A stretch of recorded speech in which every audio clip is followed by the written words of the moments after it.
Selamat datang pemirsa, kembali lagi bersama saya Koma Yulia Febrianti dalam kabar utama Pespat, membahas berita aktual dan terpercaya.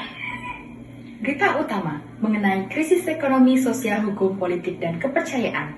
Krisis politik, demokrasi yang dilaksanakan pemerintahan Orde Baru bukan demokrasi yang semestinya, melainkan demokrasi rekayasa. Pada masa Orde Baru, kehidupan politik sangat reseptif, yaitu adanya tekanan yang kuat dari pemerintah terhadap pihak oposisi. Krisis hukum. Dalam bidang hukum, pemerintah melakukan intervensi. Artinya, kekuasaan peradilan harus dilakukan untuk melayani kepentingan para penguasa dan bukan untuk melayani masyarakat dengan penuh keadilan.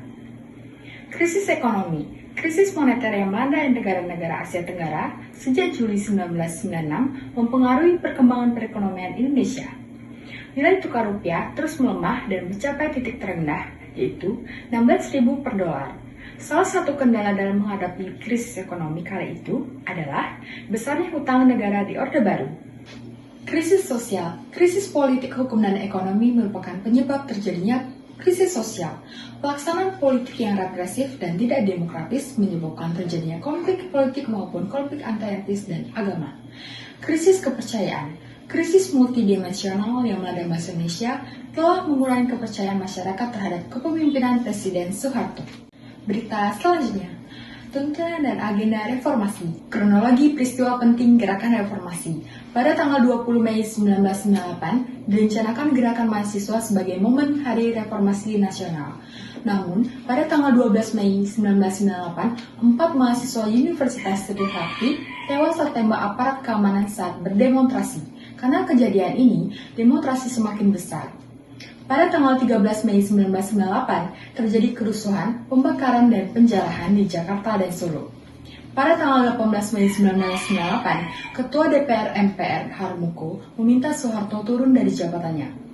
Presiden lalu menjanjikan dipercepatnya pemilu, namun tidak mendapat sambutan dari rakyat. Karena demonstrasi semakin parah, Ketua MPR DPR Harmoko kembali meminta Soeharto untuk mengundurkan diri. Dan pada tanggal 20 Mei 1998, pukul 9 waktu Indonesia Barat, Presiden membacakan pernyataan pengunduran dirinya. Berita selanjutnya, para pemimpin era reformasi, era B.J. Habibie, mempunyai ciri kabinet memusatkan pada perbaikan ekonomi. Adapun kebijakannya, ketetapan yang dihasilkan dalam sidang istimewa MPR 1998. Ketetapan MPR nomor 15/MPR/1998 tentang otonomi daerah. Yang ketiga, kebebasan berpolitik dan mencabut pembatasan partai politik. Dan yang terakhir, pembelakuan pembatasan masa jabatan presiden. Era Abdurrahman Wahid mempunyai ciri kabinet yaitu mendukung pluralisme dan gagasan kontroversial. Adapun kebijakannya, keputusan Presiden nomor 6 tahun 2000 mengenai pemulihan hak-hak sipil penganut Konghucu. Yang terakhir, membubarkan Departemen Penerangan dan Departemen Sosial. Era Megawati Soekarno Putri mempunyai ciri kabinet yaitu membuat kebijakan-kebijakan yang memajukan pemerintahan.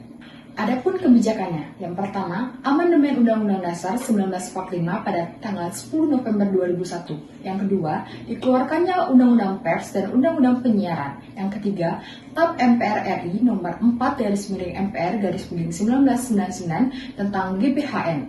Yang keempat, Undang-Undang nomor 1B 2001 dan Undang-Undang nomor 21/2001. Dan yang terakhir, Undang-Undang nomor 30 tentang pembentukan KPK. Era Susilo Bambang Yudhoyono mempunyai ciri kabinet yaitu membuat kebijakan-kebijakan untuk mensejahterakan rakyat. Adapun kebijakannya yaitu Instruksi Presiden nomor 14 tahun 2005 tentang langkah komprehensif tentang penanganan poso, yaitu membentuk Kabinet Indonesia Bersatu, pengurangan subsidi BBM, penyaluran dana BOS, bantuan langsung tunai bagi rakyat miskin, dan yang terakhir, pengurangan subsidi BBM. Era Joko Widodo mempunyai ciri kabinet yaitu mengalokasikan uang negara ke pembangunan dibandingkan subsidi. Adapun kebijakannya, yang pertama, pengurangan subsidi BBM, dan yang kedua, meningkatkan ekonomi lewat pemanfaatan sumber daya kelautan. Informasi tadi menutup jumpa kita pada kali ini. Saya Koma Yulia Febrianti, pamit undur diri dan sampai jumpa.